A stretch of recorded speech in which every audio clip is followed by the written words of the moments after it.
मधुबनी के इस कलाकार ने फिल्मों में कई किरदार निभाया है, जहां उन्होंने बॉलीवुड में चंद्रशेखर आजाद का किरदार अदा किया था।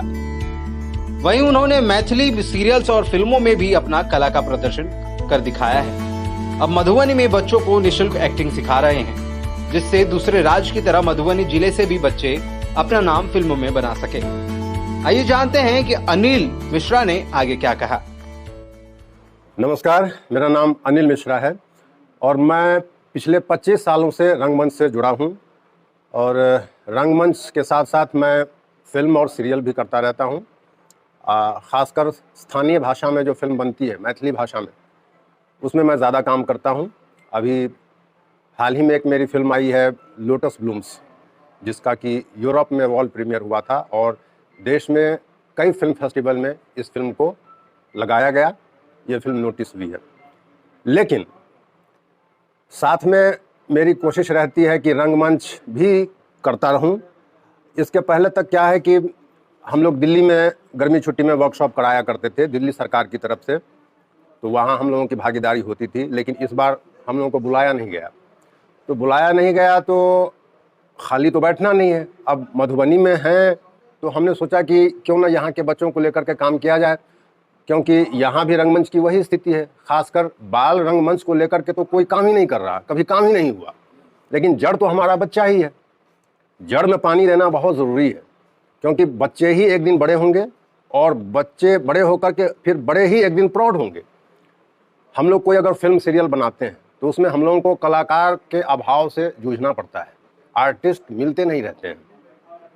और चाइल्ड एक्टर तो समझ लीजिए धोखे से मौके मुनासिब कभी मिल जाए तो मिल जाए। इसलिए हमने सोचा कि बच्चों को समृद्ध किया जाए, रंगमंच की परंपरा से जोड़ा जाए। इसके फ़ायदे भी हैं। थिएटर को तो एजुकेशन से जोड़ा जा चुका है, भले हमारे यहाँ ये स्थिति नहीं है। दूसरे स्टेट में तो सरकार अपने खर्चे से ये वर्कशॉप करवाती है। यहाँ हमारा अपना NGO है, गंग तरंग फाउंडेशन, उसके तहत हम बच्चों को निःशुल्क ट्रेनिंग दे रहे हैं। यहाँ अवेयरनेस की बहुत कमी है, लोगों को इसका इम्पोर्टेंस ही नहीं पता।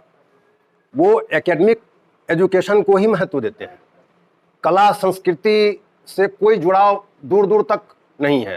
अपवाद स्वरूप ही कुछ लोग ऐसे हैं जो अपने बच्चों को इसकी तालीम देना ज़रूरी समझते हैं। तो ये माहौल अभी नहीं है, लेकिन बनेगा। कहावत है कि बारिश की पहली बूंद को शहीद होना पड़ता है, लेकिन कोई कोशिश तो करे। हम लोग अपने स्तर से कोशिश कर रहे हैं और ये 2-4 सालों के बाद हमारी कोशिश फलीभूत होगी, इसमें कोई दो राय नहीं है। यहाँ भी माहौल बनेगा और बच्चों को लेकर के भी हम समृद्ध होंगे, हमारे बच्चे भी समृद्ध कलाकार बनेंगे।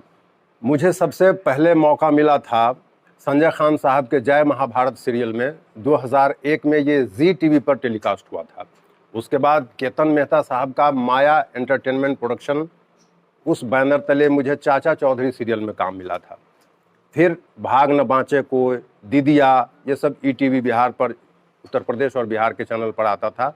5-6 सीरियल मैंने वहाँ से के, फिल्मी चक्कर, जिन्नी और जूते, DD1 पर आता था ये सीरियल लगभग 20 साल पहले। उसके बाद मैथिली भाषा संवैधानिक भाषा बन गई और इस भाषा में फिल्म और सीरियल का बनना प्रबल हो गया।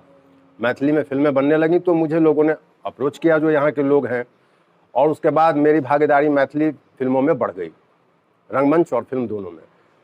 तो सिंदूरदान, गरीबक बेटी, एक चुटकी सिंदूर, शादी ब्याह, छूटत नहीं प्रेमक रंग, डमरू उस्ताद, चट मंगनी पट भेल ब्याह, लोटस ब्लूम्स, बबितिया, ये सारी फिल्में हैं मेरी।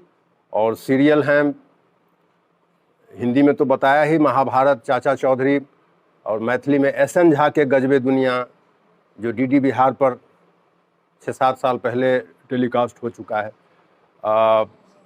और सब ठीक है, जंगला मंगला, ये सौभाग्य मिथिला पर आता था, सौभाग्य मिथिला चैनल, बिंदेसरा BA पास, ये सब सीरियल हैं।